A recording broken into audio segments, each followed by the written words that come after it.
es un regalo,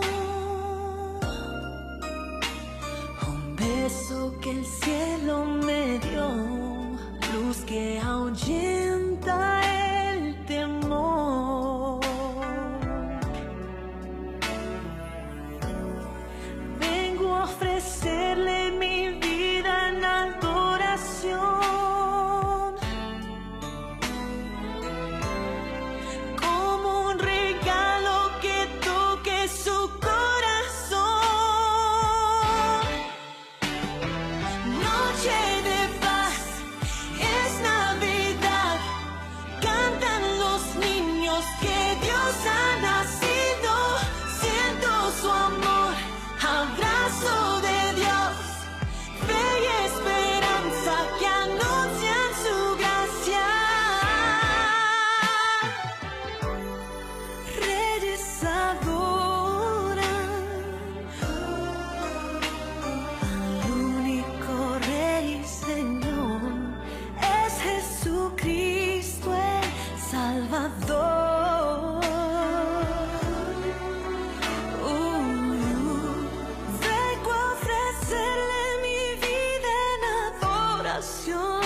Buenas noches, bienvenidos a otra edición más de Clamor en la Noche.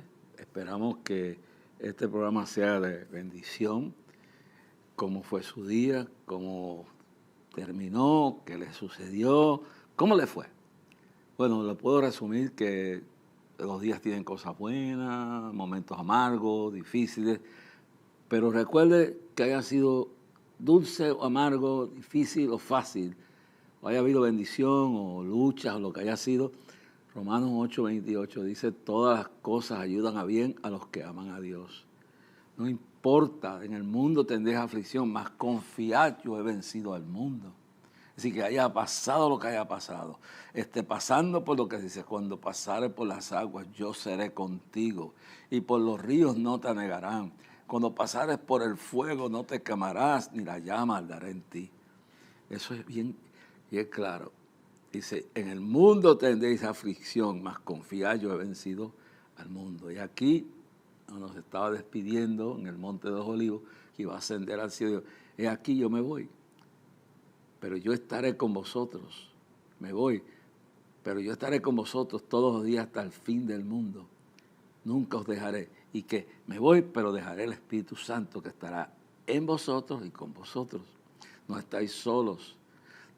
David, el salmista, decía, aunque mi padre y mi madre me dejaran, Jehová con todo me recogerá. Aunque mi padre y mi madre me dejaran, Jehová con todo me recogerá. David en el Salmo 23 decía, Jehová es mi pastor y nada me faltará. En lugares dedicados pastos me hará descansar, en otro dice me hará yacer. Junto a aguas de reposo me guiará, o otra versión dice me pastoreará. Y luego dice, aunque ande en valle de sombra de muerte, no temeré mal alguno, porque tú estarás conmigo. Y vuelvo y repito eso, Salmo dice, esos 4 en adelante, aunque ande en valle de sombra de muerte, yo estaré contigo, dice el Señor. Dice, yo estaré contigo. Y dice, aderezas delante de mí, en presencia de mis gustadores, un banquete. Y dice, me dice bien claro, tú me ungiste, óyeme bien, me ungiste con aceite, mi copa está rebosando. Todo eso lo dice en ese salmo. Y dice bien, pero bien claro esa parte, nunca la puedo borrar de mi mente en momentos difíciles, en momentos terribles de mi vida. Recordaba el Salmo 23, especialmente en las necesidades. Jehová es mi pastor y nada me faltará. En lugares de los pastos me hará yacer, me hará descansar. Junto a aguas de reposo me guiará. Y aunque ande en valle de sombra de muerte, no temeré mal alguno, porque tú estarás conmigo. Oh, gloria a Dios. Por un camino vendrán tus enemigos y por 7 tendrán que huir. Y dice bien claro. Para el que cree, todo es posible. Para Dios no hay nada imposible. Si algo pidieres en mi nombre, yo lo haré.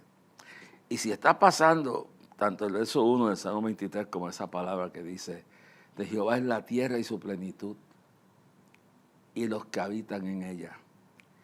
Y yo supliré de mis riquezas, yo supliré todo, de todas mis riquezas. Si Él tiene todo lo tiene Él. Tú estás pasando por desempleo, estás pasando por un problema. Nosotros pasamos por eso aquí. Cuando por circunstancias creadas por negligencias de personas que estaban aquí, que le dieron lugar al diablo, ataques directamente del diablo, perdimos todas las propiedades.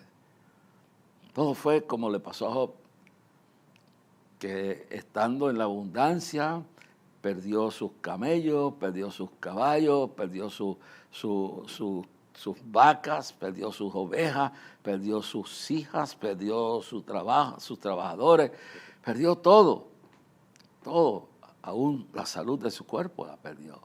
Los amigos lo abandonaron. Y en medio de todo eso, cuando vino doña Jopa y se le presentó a Job y le dijo, él estaba cubierto con una sarna, con unas llagas. Yo sé lo que eso es, porque la lepra es algo así, pero aquí en Puerto Rico yo viví 2 años. Yo nací en la calle Barbosa. La calle Barbosa era donde estaban la gente más preparada de mi pueblo de Bayamón, la familia Barbosa, el doctor Barbosa, lo que se considera el primer médico puertorriqueño afroamericano negro.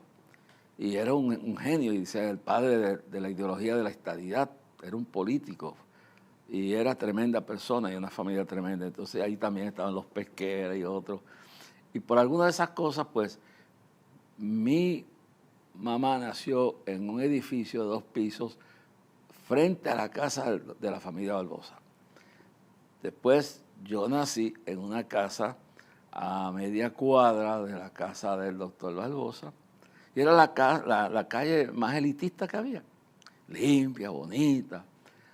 Pero había un hijo de crianza, mi abuela era una mujer extraordinaria, una cristiana autista, verdadera, nunca habló lengua, nunca profetizó, pero pasaba con la Biblia todo el tiempo leyéndola. Y en medio de todo esto, pues mi abuela tenía una hermana que estaba casada con un hombre muy millonario. No voy a mencionar su nombre porque esa familia todavía es muy prominente aquí en Puerto Rico. Pero el esposo de ella, que era miembro de esa familia, vivía en Cabo Rojo, eso es en la costa oeste de Puerto Rico, pues era un maltratador. Y le pegaba, las maltrataba a ella y sus hijas y sus hijos. Su hija tenía una hija, se llamaba Evelyn, y tenía 3 hijos. Uno se llamaba Jesús, el otro Carlos y el otro Rafael. Pues entonces, esa mujer aguantó tanto de ese hombre. Eran unos tiempos diferentes. Vivía en Cabo Rojo, en el extremo oeste de Puerto Rico. Estoy contando cosas de mi familia. Entonces, ¿qué sucede? Ella tuvo esa hija Evelyn y estos 3 hijos, Rafael, Jesús y Carlos. Bueno, cuando ella no aguantó más el atropello de ese hombre, porque era una familia aristócrata, rica, millonaria, hacendado, entonces ella decide un día abandonarlo. Y entonces decide irse, y claro, entonces no había aviones, y se embarcó para Nueva York. Pero ella no puede llevarse los 4 hijos. Ella decide irse con los 4 hijos hasta en casa de mi abuela, que vivía en Bayamón, donde yo nací, donde nació mi mamá. Entonces, ¿qué sucede? Ella llega con los 4 hijos, los 3 varones y la hija. Le dice a abuela Mercedes, a abuela Juanita, le dice que fue una profesora de escuela famosa por 46 años, educó a la gente más ilustre y los pobres, todo. Ella en Yauco trepaba las montañas de Duey, Puerto Rico en Bayamón se iba a Minilla y a los barrios más arrabalosos, más lo que llamaban la Rabúa o pues Vista Alegre, todo eso. Y ella de noche se iba a visitar los niños. Ella tenía un ministerio que ella amaba, aunque le pagaban una miseria, ella amaba lo que estaba haciendo. Uno tiene que amar lo que uno hace. Y eso le quita una carga a uno, porque cuando uno ama lo que uno hace, uno lo hace desinteresadamente. Uno sí necesita sobrevivir, pero uno se pone de tal manera que uno está dispuesto a dar su vida por aquello que uno cree.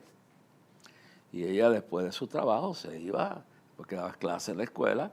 Sé que las maestras eran como padre y madre para uno en aquel entonces.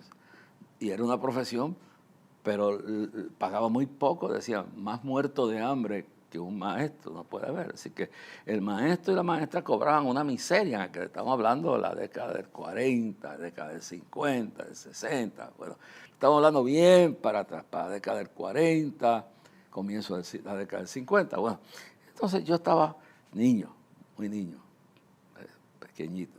Yo sé que esto lo vivimos en esa calle tranquila. Yo me sentaba a los 2 o 3 años de edad, yo me sentaba lo único que recuerdo de esa casa es las escalinatas de concreto. Tenía dos escaleras así de concreto y la casa de madera, pero era limpia, era bonita, era confortable. Pero entonces, un día se aparece tía Con, se aparece la señora, tía Rufina, se llamaba Rufina, tengo la memoria todavía un poco buena. Tía Rufina llega un día a la casa nuestra con los 4 hijos. Mira cómo era antes. Antes era algo, se había más compartir de la familia. Tuve toda esta celebración de Navidad y todo.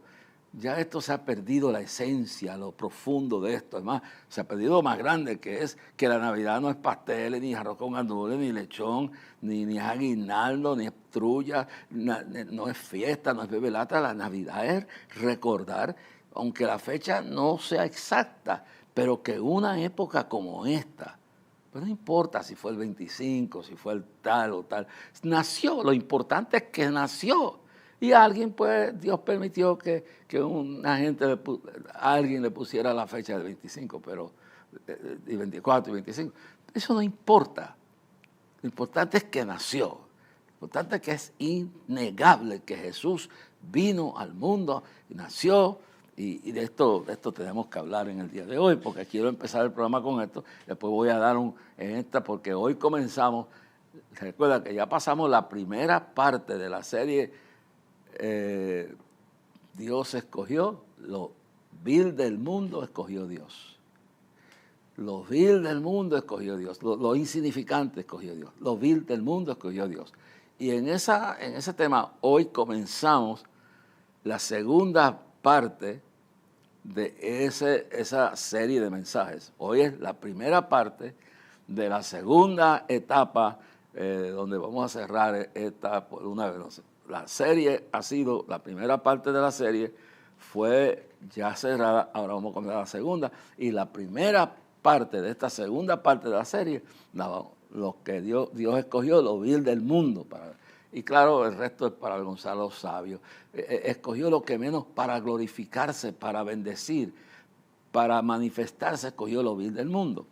Bueno, pues en este tiempo, pues todavía vamos a continuar con Moisés, después vamos a hablar de Rahab la ramera, y vamos a seguir por ahí hablando de Samson, y vamos a seguir hasta que lleguemos a donde tenemos que llegar en esta serie tan importante, y la gente que Dios ha escogido a veces para manifestar su gloria. Vamos a hablar de Ciro, el 150 años atrás de haber nacido, Dios lo escogió. ¿Y quién era Ciro?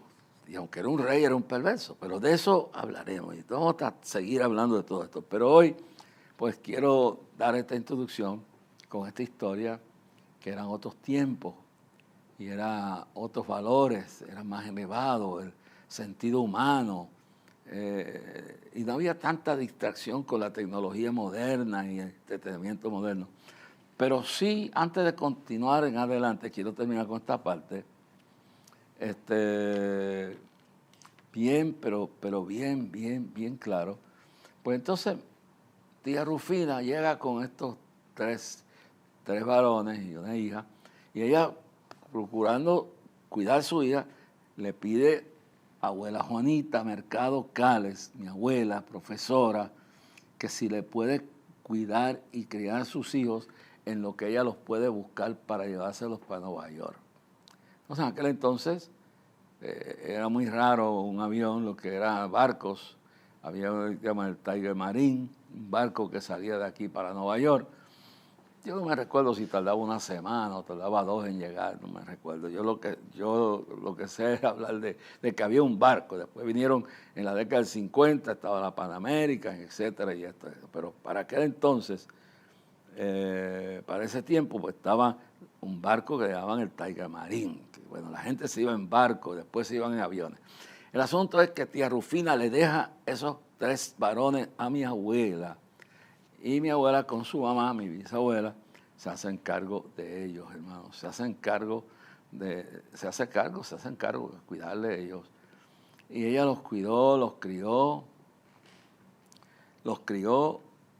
y luego, mire cómo son las cosas de la vida. ¿Por qué le quiero hablar de todo esto? Porque uno tiene experiencias de la vida que algunos no tienen.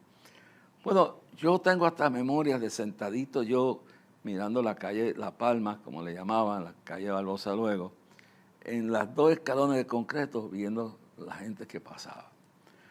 Bueno, ella le cría a esos 3 hijos. Luego que crecen, se los llevan para Nueva York.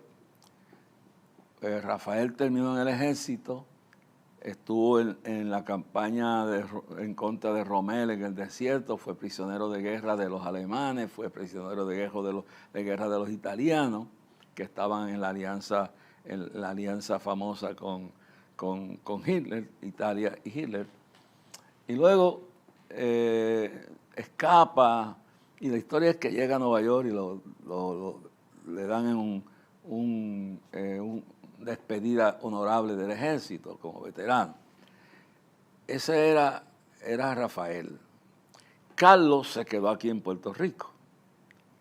Jesús se fue con la mamá para allá y Carlos se crió acá y llegó a ser guardaespaldas de Ramos Antonini. Ramos Antonini era el presidente del Congreso de la Casa de Representantes, de lo que es la Casa de Representantes, la Cámara de Representantes aquí, y Antonini fue el primer presidente negro de la Cámara de Representantes. Y tío Carlos, no voy a decir el apellido porque está el apellido muy famoso de lo que era su padre y la familia de su padre, que los maltrataban a ellos y a su madre, y por eso todo termina acá. Y era gente rica y poderosa. Pero entonces Dios escoge a una mujer humilde como mi abuela y mi bisabuela, pero esa es mi abuela, que es una maestra de escuela con un salario de hambre, pero con un corazón lleno, porque se puede ser pobre y no ser un puerco. Se puede ser pobre y ser rico en valores y en tratos. Sí, hay gente que son millonarios, son unos verdugos, son unos amargados, son una gente sin misericordia, son una gente sin cultura, pero sin embargo, mi abuela era una mujer humilde y Dios la escogió y la usó y me crió a mí. Los primeros años, mi madre le enviaron a terminar sus estudios, pero quien me crió fue los primeros años de mi vida. Pues eso es lo más importante. Y no fue hasta casi los 7 años que entonces me mandó a pedir mi mamá y me llevaron para Nueva York. Pero yo, lo que más me impactó fue la crianza de mi abuela Juanita. Yo vi cómo en casa se prendía un quinqué con querosina para ella hacer su trabajo, cómo se cocinaba, porque miren lo que pasó, de esa calle de los ricos y de la abundancia y de la aristocracia, un día llega, porque Carlos se quedó y llegó a ser un jugador de muchas cosas de esas, de juegos de azares, y entonces tenían las fiestas patronales y las picas esas que daban, que apostaban, pero él era guardaespaldas de Ramos Antonini, era famoso en ese sentido, y andaba armado y todo, y era, jugaba mucho y bebía y todo, pero no era un alcohólico. Los otros sí llegaron a beber ron en exceso, pero este no, y amaba mucho a mi abuela, y para mí era un padre, una figura paternal. Carlos debe estar muerto, no lo he vuelto a ver más nunca. Pero entonces Jesús se embarcó y estamos hablando de la Segunda Guerra Mundial, se entra en la Marina Mercante, y la Marina Mercante llega a ser cocinero. Y luego él quiere pagarle a su forma y su manera a mi abuela Juanita Mercado Cales, le quiere pagar por lo que hizo con ellos 3. El otro entró al ejército en plena Segunda Guerra Mundial, como digo, fue prisionero primero de los alemanes, después de los italianos. Y luego escapó, y es una historia aparte cómo escaparon de eso. Y entonces, luego de eso, Carlos se queda en Puerto Rico, o sea, se guardaespaldas del presidente de la Cámara, Ramos Antonini, pero Jesús se va y se hace cocinero en la Marina Mercante en plena guerra. Un día, después de años de no aparecer, aparece un día, y mi abuela era una mujer sana, y le dice a mamá Juanita, como le llamaban, te voy a crear una casa, una mansión. Ella se ilusionó. Yo me recuerdo ese día, lo tengo grabado aquí. Cómo Dios usa a la gente, cómo mi abuela era una mujer pobre, pero era rica en conocimiento, en trato. Los estudiantes, en plena revolución del 50, cuando los nacionalistas del Luis Ocampo se alzaron, habían 2 hijos de los Pesquera, una familia famosa, que estaban en la revuelta, y uno de ellos estaba herido. Y cómo eran, mi abuela y mi bisabuela eran republicanas, del lado pasado, pues no podían pensar que en la casa de ella iban a albergar a dos rebeldes que se habían alzado contra el gobierno, y esta es una historia real, hermano. Yo estaba Cuando trajeron, uno de ellos, eran dos familiares, creo que eran hermanos, llegaron a casa de mi abuela, la republicana y mi bisabuela, y ella los recibió porque ella era estudiante de toda esta gente, había sido maestra de todos ellos, y los recibe, aunque mire la grandeza de que una persona tiene, la grandeza de la riqueza espiritual. Ella era una republicana, estadista, creía en la estadidad. Recuerda, estamos en la calle del patriarca Barbosa, el padre de la estadidad, que luego pues asume esa posición también Luisa Ferré. El asunto es que cuando estos dos jóvenes, perseguidos por la policía, en aquel momento la policía del gobierno del patriarca Luis Muñoz Marín, vienen para agarrarlos y muchos de ellos los mataron ahí mismo en los sitios, porque era una revuelta que había en el país. Entonces cuando llegan a mi casa, a esos dos nacionalistas de Alviso Campos, uno de ellos herido, los mete a casa y saben que la policía viene detrás y los esconde debajo de la cama de su casa. Usted está oyendo historia, no se despegue porque vamos a ver ahorita, después que terminemos esto, vamos entonces a parar un momento para hacer una declaraciones, una información que tenemos, y luego terminamos con esta. Y luego, esta es la primera parte de la segunda etapa de la serie Lo vil del mundo ha escogido Dios, lo más humilde. Y Dios escogió a esa abuela mía para educar a tantos niños. Era como una madre para ellos. El asunto es que los esconde. Cuando llegan a la casa, claro, cuando llegan a la casa, tocan a la puerta y como la ven a ella, y que era una líder republicana, que no comulgaba con la independencia, que creía en la estadidad, no podían creer que en la casa de doña Eduvige Juanita Mercado Cárez y Eduvige Cárez, la mamá de ella, podían estar escondidos estos dos prófugos de la revolución. Ella los tiene, o sea, las camas antes eran unas camas de pilar grandes. Entonces ella los esconde bajo esa cama y le tiran la sábana bien grande. Entonces, miran, no ven a nadie. No, nosotros sabemos que aquí no pueden estar, y se fueron. Y ella le salvó la vida a esos dos muchachos. Salvó la vida. Llegaron a ser prominentes abogados y políticos y líderes católicos, muy, muy importantes ver todo eso. Pero ¿por qué traigo esto?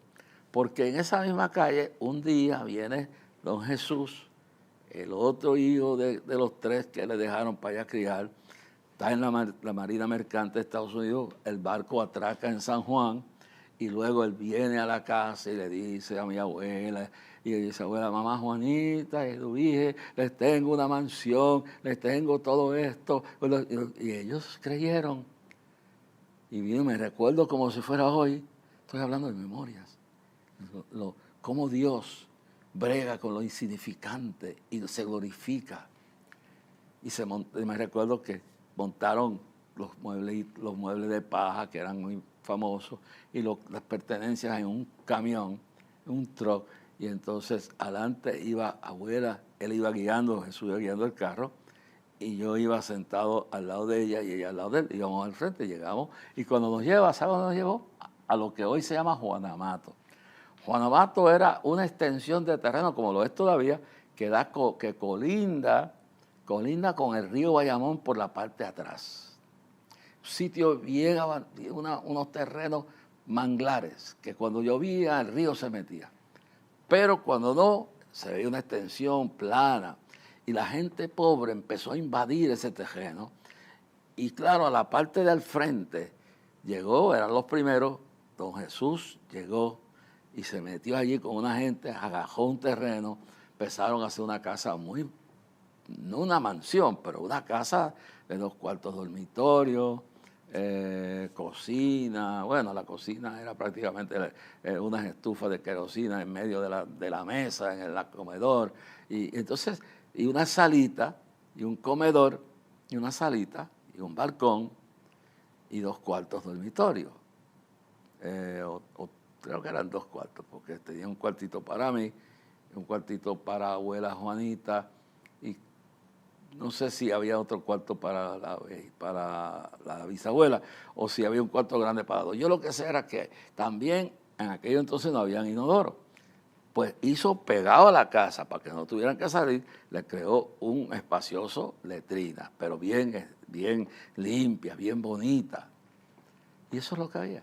Y le conectó agua, No había luz al principio, lo que había era, después fue que se fue poniendo la luz, pero se iluminaba con lámpara de querosina, se cocinaba con lo que eran las latas de sultana, de galletas sultana, y entonces le hacían unos rotos y hacían unas estufas, y entonces primero era con carbón y después se compró una estufita con una bomba de querosina o 2 bombas de querosina, entonces ahí se cocinaba y una lámpara de querosina para iluminarlo, y después entonces lograron sacar me recuerdo, un cable con una bombilla, y así fue. Pero ahí aprendí algo, era la casa más limpia, tú podías comer en el piso. El inodoro, que era la letrina, porque no había un inodoro de mármol, pero era tan limpio que tú podías comer en el piso. Y sabía un amor en aquella casa. Pero nos metió en la boca del lobo, porque así como entró mucha gente pobre, buena, en el arrabal, pues entra toda clase de personas. Entonces se le llamaba arrabal, porque era una invasión, y entraban los buenos, y entraban los malos, pero ahí la gente se respetaba. Y allí nadie podía encubrir su condición. El que era pobre, la que era adúltera o adúltero era adúltero, el que era bojachón, el que no lo era. O sea, y había esa cosa que todo el mundo sabía lo que era quién. Allí no se podía esconder el pecado. Así como no se puede esconder de Dios el pecado. Aquí la gente que vive en una esfera alta de la sociedad y en lugares como Palmas del Mar o el condado, como lo era, o el monte en Ponce, o allá en Mayagüez, la parte esa bien alta, que es una montaña. Pues entonces, sí, allí se podía esconder la gente el día de hoy y esconderse tras la realidad, pero de Dios no se puede esconder. Pero allí lo normal era que todo el mundo sabía quién era quién y de qué pata cojeaba. Y yo tuve mis principios ahí, hermano. ¿Qué quiero decirles?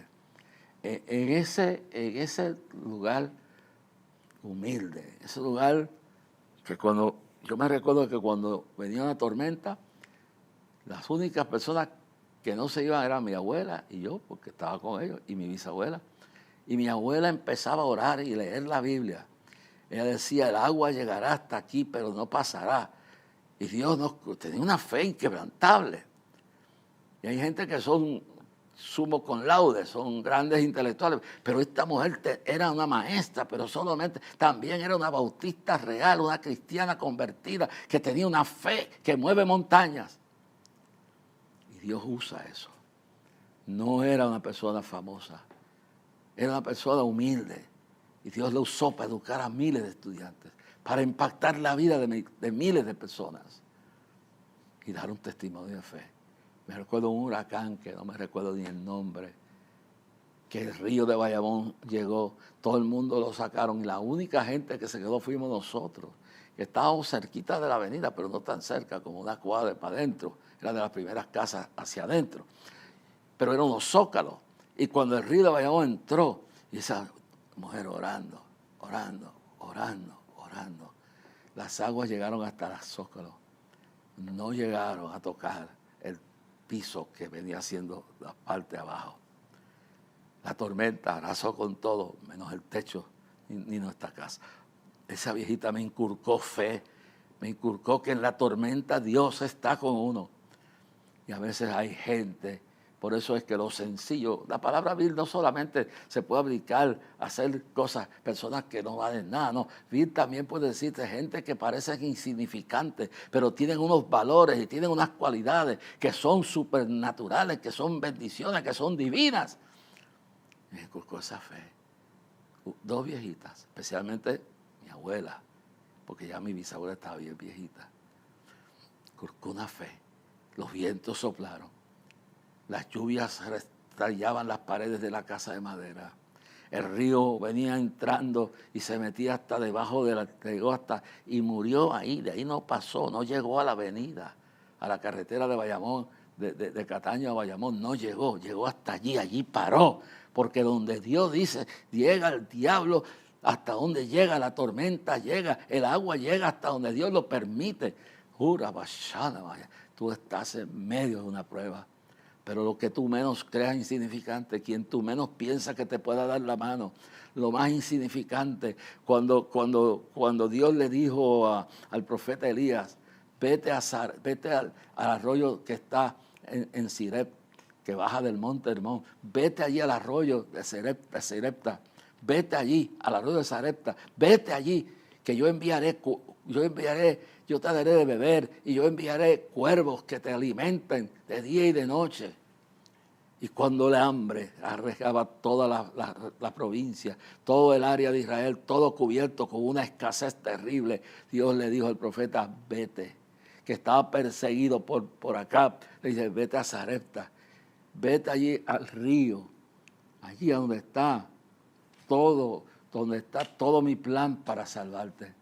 Vete al arroyo que está en Sarepta y acampa allí frente al arroyo de Sarepta, cuyas aguas vienen de arriba del monte Hermón. Que la bendición viene del cielo, porque no pongas tu fe ciegamente en nada ni en ninguna cosa.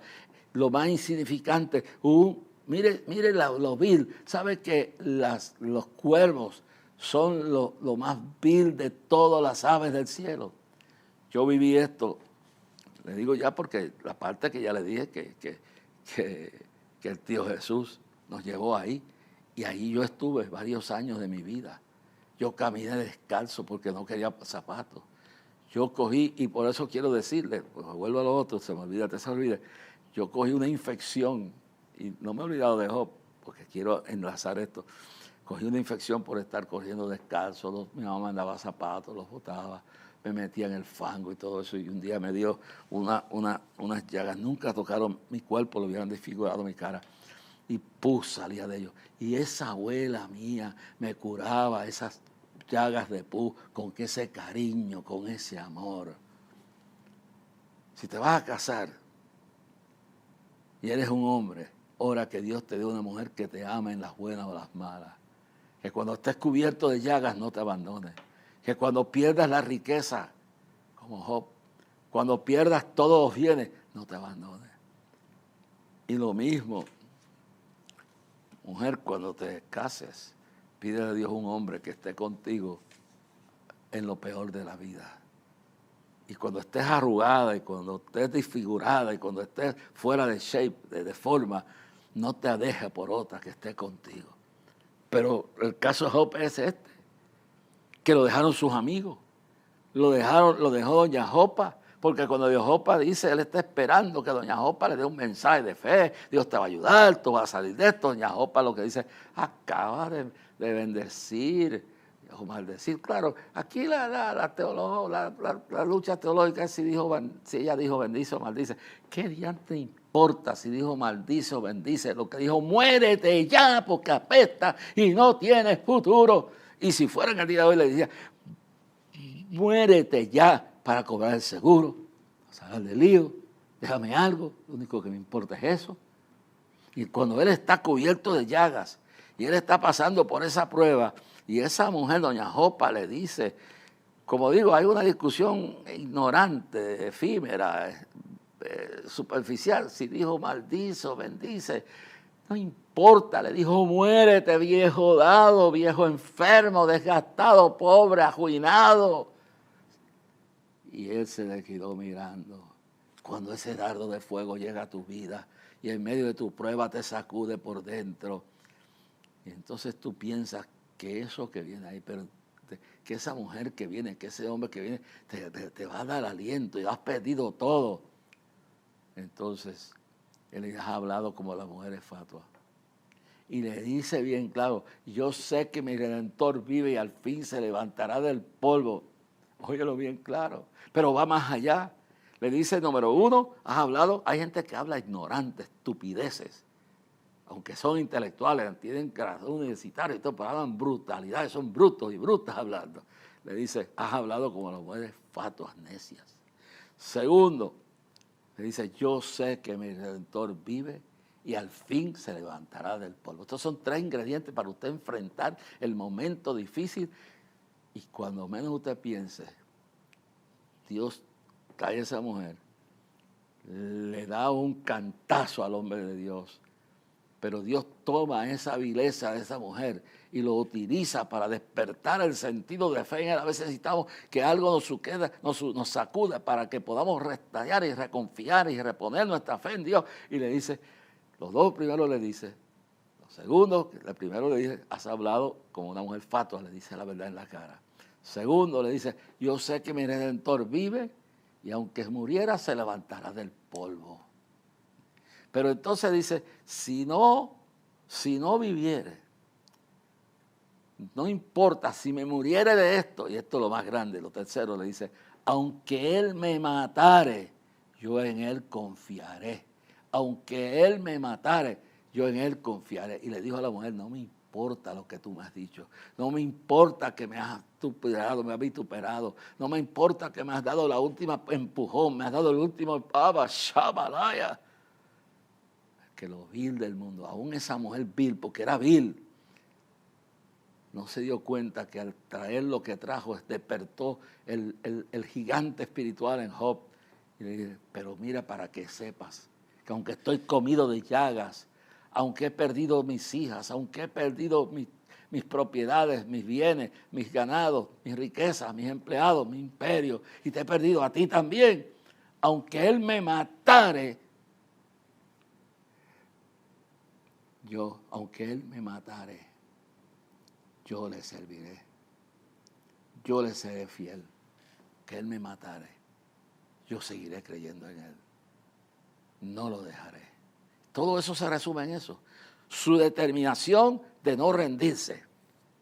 Su determinación de tornar lo malo que hizo esa mujer y todo el mundo y todo lo que le vino. Aunque me matare, yo confiaré en Él. Para expresarlo más claramente. Aunque me mate, yo confiaré en Él, seguiré creyendo en Él, aunque me quede, ya estoy pelado y te faltabas tú que viniera a fastidiarme la vida, pero aunque me matare, yo en Él confiaré, yo en Él esperaré. Y mi Redentor se levantará del polvo. ¿Sabe cuántas veces el diablo me ha dicho, estás acabado, estás terminado, esta la gané yo? Y en un momento de esos, el Espíritu Santo viene sobre uno. Y Dios usa lo más vil del mundo. Porque aunque no se diera cuenta, doña Jopa era lo vil del mundo en ese momento. Una mujer ingrata, una mujer blasfema, que le dice, muérete. Aunque le diga bendiga o maldice, ¿qué importa? Le dijo, cava en la olla, acaba de morirte, canto de viejo. No usó Dios. Y Dios le dijo a Elías, vete a Sarepta, al arroyo de Sarepta, que está frente al Jordán, que está allá, que está por allá botado. Vete al arroyo de Sarepta, junto al arroyo de Sarepta, y yo enviaré cuervos que te sirvan, cuervos que te traigan carne y comida, y tendrás agua para beber. Y aunque fue una solución por un tiempo, porque Dios tiene un plan A, tiene un plan B, Dios siempre tiene una solución. Y he querido dedicar esta introducción a esta continuación de esto. Seguiré después hablando de Moisés y otros, pero hoy quería entrar en esto tan personal. Estamos en una época de nostalgia, estamos en una época que mucha gente están reviviendo las tragedias. Yo pasé años que la Navidad yo la pasaba solo en un apartamento llorando. Vivo momentos difíciles. Yo sé que en estos momentos a veces la gente trata de apagarse con el licor no tiene solución alguna. Tratan de apagarse con los vicios, con el placer sexual, con lo que sea. Pero si tenemos a Dios, Él dice que antes en todas estas cosas somos más que vencedores por medio de aquel que nos amó. Oh, thank you, Jesus. Digo bien claro. Oh, yo sé que mi Redentor vive. Al fin se levanta del polvo, pero me encanta esa última etapa, dice, aunque me matare, yo confiaré en Él. Si Él me mata, es porque eso es lo que es. Si Él permite todo esto, algo me está diciendo Él, algo te está diciendo. La tormenta en el barco que iba para Tarsis le estaba diciendo algo a Jonás. Estás en camino equivocado, corrígete. Y le envió una tormenta. La tormenta no siempre viene para destruir, viene para advertirnos del momento, la dificultad, para que recapacitemos, para que corrijamos el destino hacia donde vamos, para que entendamos por dónde estamos caminando, para que nuestros ojos sean templados y velemos, porque nuestro adversario, el diablo, anda alrededor con león rugiente. No se turbe nuestro corazón ni tenga miedo. En la casa de mi padre muchas moradas hay, si no dos hubiera dicho. Y voy para allá a preparar lugar. Hay esperanza, hay fe. Sin fe es imposible agradar a Dios, pero para el que cree todo es posible.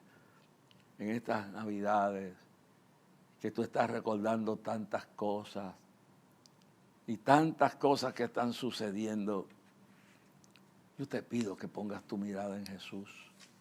Pablo dice en Hebreos 12, 1 y 2, puesto los ojos en Jesús, el autor y consumador de la fe. Y Job vio la gloria de Dios.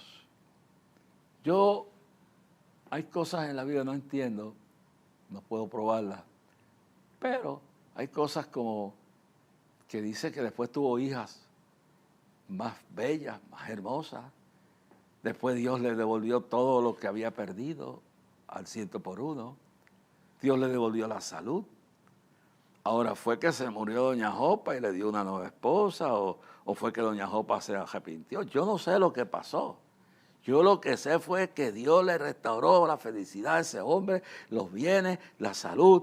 Dios le dio hijas más hermosas que las que habían perdido. Le dio más ganado, le dio de todo, porque Dios es un Dios de abundancia, es un Dios de multiplicación, es un Dios de bendición. Le dijo a Abraham, sal de tu tierra y de tu parentela a la tierra que yo te envío. Y le dice bien claro, yo de ti haré grandes naciones, de ti levantaré millares como las estrellas del cielo, serán tus frutos. Y le dice, y los que te maldicieran, yo los maldiciré, y los que te bendigan, yo los bendeciré. Oh, ya lo que usted menos espera. El que menos usted espera vendrá en tu camino y te traerá el mensaje de Dios. Dios usó a un vil profeta llamado Balaam y el diablo lo estaba pagando a través de un rey para que maldijera el pueblo de Israel. Y ese hombre que vino a maldecir a Israel, cada vez que abría la boca la bendecía, porque dijo, yo bendeciré a los que te maldicen y maldeciré a los que... Y maldeciré a los que te maldigan. Y Dios tuvo que usar un miserable mulo para hablarle a Balaam. Mira, no estás, le dijo. Y él no decía, este mulo no se mueve. Y le pegaba al mulo, y le pegaba al mulo, a la mula. Y la mula dijo, oye, bruto, tú no ves que un ángel frente a ti. Dios usó una mula para hablarle al profeta.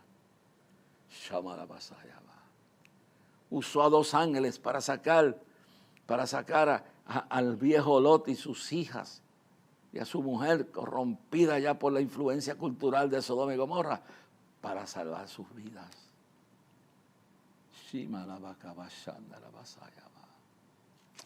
En el día de hoy, en medio de todo este tiempo, Dios está en este momento diciéndote, olvídate, no estés llorando las tragedias del pasado. Este es el día que ha hecho el Señor y si estamos en Navidad o lo que sea, cualquier Navidad para nosotros es todo el año.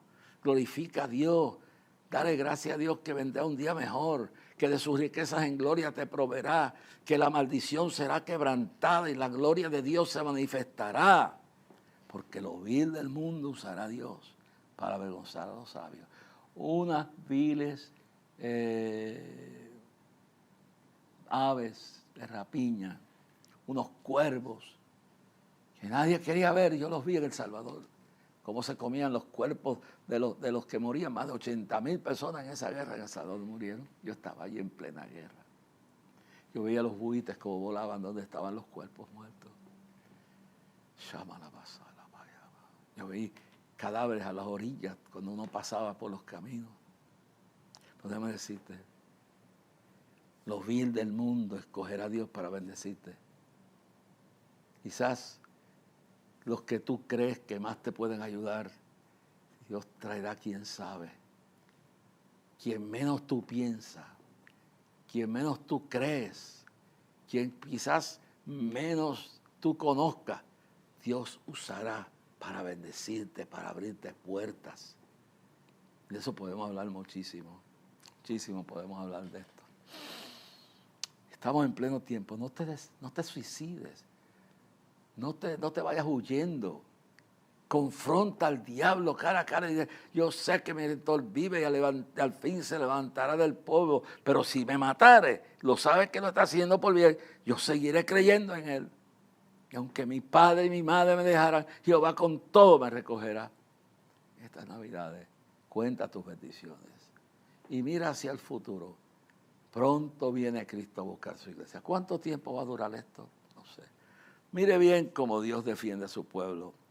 En estos días dice que Dios obra. ¿Sabe que la caída del rey Bashar al-Assad, después de 20 y pico de años y en su familia gobernando como 40 o más o 50 años ese país, cayó el régimen? Y había gente en la cárcel, que ahora están saliendo, hasta el hijo de una familia que estaba secuestrado, lo están buscando porque estaba en una cárcel. Si Dios tiene en confusión Siria, al caer Siria, Rusia ha quedado avergonzada, no ha podido darle ayuda al Assad, ha tenido que llevarse a Bashar al-Assad de allá para refugiados, exiliados. Ha quedado en vergüenza Irán, porque Hezbollah, Irán dependían de Siria. Muchos de los enemigos, aunque Dios ha usado enemigos de Israel para poner en vergüenza al enemigo de Israel número uno, Irán, y luego Hezbollah y a este otro, a lo que es Hamas,